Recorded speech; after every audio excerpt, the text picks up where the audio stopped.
gente fazer análise e identificar. Obviamente, porque eu não pretendo diminuir os meus adversários para vencer a eleição. Mas eu tenho que colocar teses, né, conceitos. E esse é essencial para o Brasil. Ou o país escolhe bem, ou vai continuar patinando e a população sofrendo. Então é preciso, por isso você pergunta, você tem esperança? Claro que eu tenho esperança, senão eu não estaria aqui. Eu não estaria aqui em Rio Preto hoje, de manhã, pregando a refundação da República, se eu não tivesse convicção de que é possível e de que o povo brasileiro é inteligente. O mais pobre também, porque há aqueles elitistas que afirmam que a periferia não sabe votar, as pessoas mais humildes não sabem votar. Esquece de dizer que nós da elite é que não sabemos oferecer alternativas muitas vezes. Então a eleição passada, por exemplo, que alternativa teve o povo brasileiro? Quem votou e ganhou se decepcionou. Quem votou e perdeu se decepcionou também, não havia alternativa. Então nós estamos apresentando uma alternativa que eu considero adequada, porque se nós não promovermos a substituição desse sistema corrupto e incompetente que se instalou no Brasil, nós não temos futuro. O futuro do Brasil está, portanto, ligado a esta eleição. Se nós escolhermos bem, temos condições de recuperar essa nação. Se escolhermos mal, vamos continuar mergulhados nesse oceano de dificuldades. Senador, muito se fala, quando se toca em refundar a República, como o senhor fala, muito sobre a questão da reforma política. O senhor defende uma reforma política? Na verdade, o que a gente parece que às vezes o assunto ele acaba sendo... acaba ficando não no plano muito da prática, das ideias, né? Fazer isso, fazer aquilo. Qual que é a ideia do senhor para a reforma política? Olha, primeiramente, há um conjunto de reformas. Vamos antes dizer o seguinte: teoricamente, nós elaboramos leis para preservar o bem, defender o bem e condenar o mal. No entanto, às vezes elaboramos mal, outras vezes elaboramos bem, mas ignoramos a legislação vigente. E em outras oportunidades interpretamos ao sabor das conveniências e interesses localizados. Isso não é república. Nós só podemos nos considerar uma república quando todos nos submetermos à legislação do país e todos formos iguais perante a lei. Então, esse é o ponto principal, é o ponto de partida para a refundação da República. Aí vem o conjunto de reformas. A reforma política, sem dúvida, o que é básico na reforma política? É um sistema organizado, porque hoje é uma anarquia, não existem partidos políticos, né? Os partidos são siglas para registro de candidaturas. Isso ajudou a descrença, o descrédito enorme que há hoje em relação aos políticos de modo geral. Por quê? Aí você quer saber quem é da esquerda, quem é da direita, e não tem como saber. Você vê que há um latifundiário, grande empresário, filiado a um partido socialista. Está escrito no programa a socialização dos meios de produção, e ele fica contemplando no seu latifúndio milhares de cabeças de gado pastando. Então veja a incoerência que há no quadro partidário brasileiro. Então nós advogamos uma redução do número de partidos representados. Eu não estou advogando a liquidação dos partidos políticos. Eles podem existir, como existe nos Estados Unidos, mais de centenas de partidos políticos. No entanto, nós conhecemos 2, porque apenas 2 postulam o poder de verdade. As normas estabelecidas devem ser rigorosas. Hoje nós temos no Brasil 35 partidos legalizados e 73 na fila. Uma fábrica de siglas, estimulada esta fábrica pelo fundo partidário, que é dinheiro público, que poderia estar sendo aplicado na saúde, na educação e segurança pública, está sendo jogado para atender o interesse de algumas siglas partidárias. Então esta reforma política começaria exatamente por reduzir o número de partidos representados. Aí nós teríamos 6 ou 7 partidos, se adotássemos, por exemplo, o critério de que só o partido que obtiver 5% dos votos nacionais distribuídos em pelo menos 9 estados brasileiros terão a representação assegurada, né? Então começa por aí a reforma. E é evidente que tem que ter uma reforma que alcance o legislativo. Eu defendo uma redução do número de senadores, ao invés de 3 por estado, 2. Eu defendo a redução do número de deputados federais em cerca de 20% e a eliminação de todos os privilégios. Nós já estamos trabalhando para eliminar os privilégios na legislação penal, ou seja, o fim do foro privilegiado, que é um projeto de minha autoria, já aprovado no Senado, está na Câmara, espero que seja aprovado. Outros dois projetos de minha natureza, de minha autoria, não é?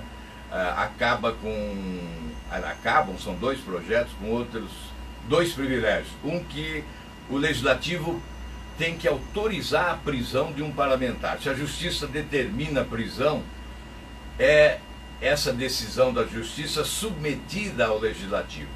Isso nós estamos excluindo da Constituição. E o outro é que há um dispositivo na Constituição que permite ao Legislativo suspender ações penais que envolvam parlamentares. São dois. E aí tem um outro projeto meu também que legitima constitucionalmente a prisão em segunda instância. São avanços necessários, eliminação de privilégios. Mas nós temos que eliminar os outros privilégios materiais, de natureza financeira, pecuniária. Por exemplo, auxílio moradia, isso tem que acabar. Verba indenizatória, isso tem que acabar. Esses penduricários todos devem acabar. É evidente que para que eu pregue isso, eu tenho que dizer que abri mão dos meus privilégios, né? Porque há aqueles que pregam, mas não abrem mão dos seus.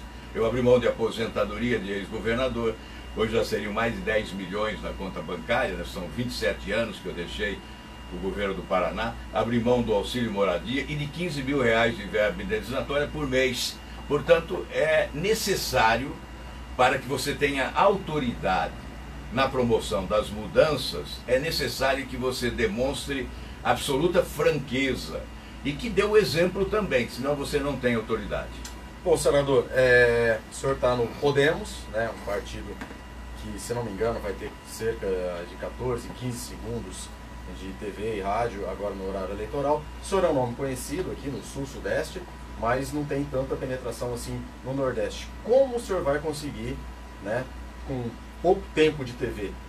O senhor já está estudando aliança, já tem partidos que o senhor vai trazer, né, para a sua aliança, ou vai ser o Podemos? O senhor acredita que com 14, 15 segundos possa ser aí efetivo fazer uma campanha presidencial?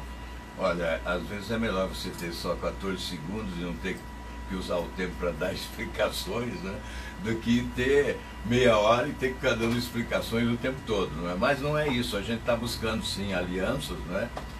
Isso está caminhando, há alguns partidos que estão discutindo internamente, né, a hipótese de alianças e discutem os nomes, né? Eu creio que nessa semana haverá um avanço, talvez ainda não se conclua, mas até dia 20 de julho, quando começam as convenções, haverá uma definição. Eu imagino que possamos ter sim alguma aliança para melhorar o nosso tempo de TV e de rádio, que é fundamental para expor a proposta, para inclusive também apresentar o histórico, né? É importante isso, eu tenho sido cobrado às vezes, diz, você fala pouco do que você fez no governo do Paraná. É que eu prefiro falar de futuro. No entanto, é necessário você falar um pouco desse passado para credenciar, porque como é que você vai apresentar propostas se você não tem a sinalização de que você é cumpridor de compromissos, né? Já que o povo brasileiro está cansado de promessas da campanha eleitoral. Por isso realmente é mais importante até do que aquilo que você possa dizer, aquilo que você fez. Eu estou aqui ao lado do Cauel, que me acompanha, que é também o nosso companheiro de partido e que é candidato a deputado federal aqui de São José do Rio Preto, pré-candidato, né? Essa é a denominação atual, pré-candidato a deputado federal, que entende bem que esse propósito que nós estamos sustentando hoje tem que ser suprapartidário, sabe? Nós não advogamos a tese de que seja possível essa mudança de sistema político no país, de sistema de governança, que é uma fábrica de escândalos de corrupção, que é o aparelhamento do Estado, nesse balcão de negócios que se instala em Brasília, e que é copiado por estados e municípios também, distribuindo incompetência e corrupção. Não é possível mudar esse sistema se nós não convocarmos o Brasil para um pacto. Nós precisamos de um pacto nacional. Então tem que ser um governo suprapartidário. Não pode ser um governo do conluio partidário como atualmente. Nós temos que convocar as pessoas de bem da política e fora dela para a construção de um projeto que é a reconstrução do país através da refundação da República, porque o que temos mais se parece um império, já que a sensação que tem a maioria do povo brasileiro é que a minoria que assumiu o poder no país vale-se do esforço coletivo, do trabalho de todo o povo, para preservar os seus privilégios, para manter os seus elitismos, não é? Então, essa substituição de sistema tem que contar com a adesão de todo o povo brasileiro. O presidente da República que tiver o apoio popular, ele tem a arma mais poderosa para promover as mudanças. Então, o presidente da República tem que ter coragem, tem que ter honestidade, tem que ter competência e experiência e tem que se comunicar bem com a população para convencer os brasileiros de que é importante promover essas mudanças agora, e esse tem que ser o encontro do Brasil com a verdade, a promoção de mudanças que possam reabilitar o Brasil e recolocar esse país nos trilhos da prosperidade. Senador, eu sei que até uma, digamos, uma definição que acaba sendo ultrapassada, mas acho que até para os ouvintes entenderem um pouco como funciona, vamos falar de questão aí ideológica, né, ideológico partidário. Certo. No espectro, né, vamos colocar assim, direita, esquerda, volta a falar, tem gente, já isso está ultrapassado, mas para as pessoas entenderem, né, a gente tem uma centro-esquerda, que a gente pode colocar o PT, tem os partidos mais à esquerda, né, PSTU, PCO, ali centro-direita a gente vê o PSDB, mais à direita temos PP, temos DEM, então o PSL também. Como que o senhor se coloca dentro dessa ideologia, né, vamos colocar assim, política, e o senhor e o Podemos estão localizados? Olha, realmente é uma esquizofrenia esse debate, né, porque fica difícil para qualquer cidadão carimbar o político de esquerda ou de direita ou de centro, porque a confusão é muito grande. Sim. Então eu acho que a divisão mais fácil no Brasil hoje é o lado dos honestos e o lado dos desonestos, né? Os que são éticos e os que são ladrões. Essa é uma divisão fácil para a população fazer, separar o joio do trigo. Agora, da minha parte, eu prefiro dizer o seguinte: há à direita valores essenciais que eu recolho, porque o povo brasileiro é pragmático mais do que nunca agora, ele quer solução para os seus problemas. Ele quer saber como se soluciona os graves problemas do país. Então, lá à direita tem, quando se fala menos Estado e mais sociedade, é um conceito da direita. Eu recolho, eu acho que tem que ser assim. Nós temos que reduzir o tamanho do Estado, economizar. O Estado tem que ser mais enxuto, mais eficiente, moderno, mais competente, capaz de oferecer resposta em áreas fundamentais como segurança, saúde, educação. Se você olha para a esquerda, aí você tem aquela pregação da distribuição de renda, a redução das desigualdades sociais. É evidente que eu sou favorável à redução das desigualdades sociais. Aí um modelo tributário progressivo, né, que vai cobrar mais, vai tributar mais os que ganham mais e menos os que ganham menos. Quem ganha menos paga menos, quem ganha mais paga mais. Se isso é uma tese de esquerda, eu assimilo essa tese. Então, na verdade, o que nós buscamos é a coesão, é a convergência daquilo que é bom para o país, daquilo que é bom para o cidadão trabalhador brasileiro, que precisa de emprego, de salário, de moradia, de escola para os filhos, do atendimento médico hospitalar competente, de segurança para viver bem, com qualidade de vida. E o Brasil é um país pródigo, é um país rico, é um país de fartura, né? Deus foi generoso. O que nós não podemos aceitar é a convivência da abastança, da prosperidade, da fartura, da fortuna, com essa imensa pobreza, essa miséria que nos perturba, com 52 milhões de brasileiros vivendo abaixo da linha da pobreza. Isso não é humano, isso não é cristão. Por isso, esta é a mudança que nós queremos. Aí, se você tem que buscar valores da esquerda, um Bolsa Família que tem que ser visto como investimento e não como despesa, a fase preparatória para o acesso ao mercado de trabalho, quando você procura qualificar a mão de obra, é assim que deve ser visto um programa dessa natureza.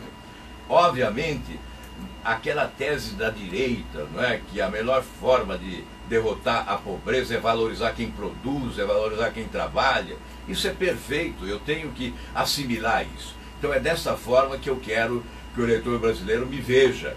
sem nenhum preconceito, sem nenhum extremismo. Eu acho que nós não temos que alimentar essa disputa dos extremos, né? Esse Fla-Flu, ou esse Corinthians e Palmeiras. Isso é bom lá no campo de futebol. Esses extremos na política e na vida do país, na democracia, esses extremos não contribuem para melhorar a vida das pessoas. Senador, falou sobre a questão aí da direita, às vezes é Estado mínimo que é pregado. O senhor, por exemplo, defende a privatização da Petrobras e dos Correios? Pois é, olha, nós temos que realizar um grande programa de privatizações. Somos hoje 146 empresas estatais federais, com 504 mil funcionários. 504 mil funcionários. 38% dessas empresas foram criadas durante os governos do PT como cabide de emprego, para dar sustentação, aparelhando o Estado, para dar sustentação a um projeto de poder que foi idealizado e, evidentemente, custou muito caro aos brasileiros que trabalham e pagam impostos. Então, a privatização é necessária. Primeiramente, recuperar o valor patrimonial das empresas, já que houve uma desvalorização em razão da incompetência e da corrupção. E preservar algumas empresas estratégicas. Banco do Brasil, Caixa Econômica Federal, BNDES, são instrumentos preciosos, mecanismos fundamentais para alavancar o nosso desenvolvimento, o nosso crescimento econômico. E a Petrobras? A Petrobras é outra empresa estratégica. Há pouco tempo no Congresso, o que se discutia? Onde vamos colocar o dinheiro que sobra na Petrobras? Porque é uma empresa lucrativa. No último trimestre deu 7 bilhões de lucro. Ela foi assaltada, ela foi roubada. Portanto, ela foi desvalorizada, mas ela se recupera. Então, nesse momento de recuperação da Petrobras, não se fala em privatização. Até porque, se fosse privatizada, continuaria estatal. Certamente, uma estatal chinesa ou norueguesa adquiriria a Petrobras em leilão. Então, ela continuaria estatal falando outro idioma. Né? Estatal brasileira. Exato. Portanto, a preservação da Petrobras, que é uma empresa estratégica, mas certamente a nossa visão é de que é preciso privatizar. Aonde o setor privado faz melhor do que o setor público, não há nenhuma dúvida. O setor público não pode atrapalhar a vida privada do país. Mesmo na questão da Petrobras, exploração de petróleo, nós podemos privatizar as subsidiárias da Petrobras. Então, a exploração, prospecção de petróleo, distribuição, isso tudo pode se estabelecer competição com o setor privado. Mas a nave-mãe, o comando mesmo da operação, nós temos que manter em mãos do povo brasileiro. Nós temos que arrancar, isso sim, arrancar das mãos daqueles que roubaram a Petrobras, as mãos sujas de corrupção. Temos que arrancar dessas mãos sujas de corrupção. Não são mãos sujas de petróleo, são mãos sujas de corrupção. Temos que arrancar das mãos dessa gente e recolocar nas mãos do povo brasileiro. Tá certo, então, eu gostaria de agradecer o senador Álvaro Dias, ele que é pré-candidato a presidente pelo Podemos. Quando vão ser as convenções, senador? Eu creio que a partir do dia 20, o Podemos deve fazer dia 22, não é? Provavelmente em São Paulo. Vamos fazer aqui, porque a grande locomotiva da nação, 33 milhões de eleitores, né? São Paulo é fundamental e nós pretendemos fazer essa convenção aqui em São Paulo. E tem já o candidato, pré-candidato a vice? Ainda não, vai depender desses entendimentos, né, que buscam uma coligação. Certamente, se houver coligação, o vice sairá de um dos partidos coligados. Tá certo, então, agradecer ao senador também, o Cauel Lotti, empresário aí que é pré-candidato, também está aqui acompanhando o senador. Senador, obrigado pela entrevista, forte abraço e um ótimo dia. Muito obrigado, eu espero que o Cauel tenha um lote de votos nas eleições. Um grande abraço a todos, foi uma alegria falar com vocês, os paulistas. E olha, vamos em frente porque o Brasil precisa mudar para valer e mudar para melhor.